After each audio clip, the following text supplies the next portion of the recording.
Hello guys. Alright, so welcome to my channel. Kung bago ka lang sa aking channel, please do subscribe.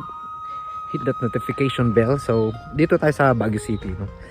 Meron lang akong gustong ipakita sa inyo. Meron kasing mga wild sunflowers dito. Ito. Ganito siya kalalaki, oh. Yan, ang laki. Ayan, sa mga hindi lang nakakaalam. Yeah, ayan o, ang laki o, sunflowers. Okay.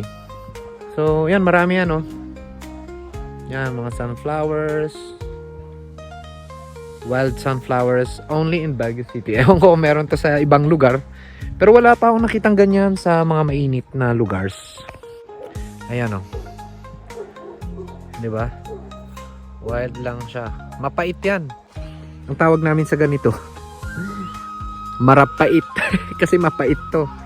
So nung bata kami, ginagawa namin siyang yung pang sa sugat. Ewan ko, may antibacterial yata yan. So pag nasugat, kunwari nasugat yung dito sa katin yan eh. Kunwari dito nasugat dyan, tapos didikdikin namin yan. Tapos yung katas niya gagano namin, no. Marapait. Pero sunflower siya, di ba? So anyway, thank you for watching, and ayun, pasyal kayo dito sa Baguio. Nakita nyo, foggy na oh. So dito tayo sa Green Valley pala. So anyway, so super foggy siya ngayon. Ayan. Diba? Andun tayo kanina. Super foggy. Ayun lang guys. Pinakita ko lang yung sunflower. Marapait ang tawag namin nun. Okay?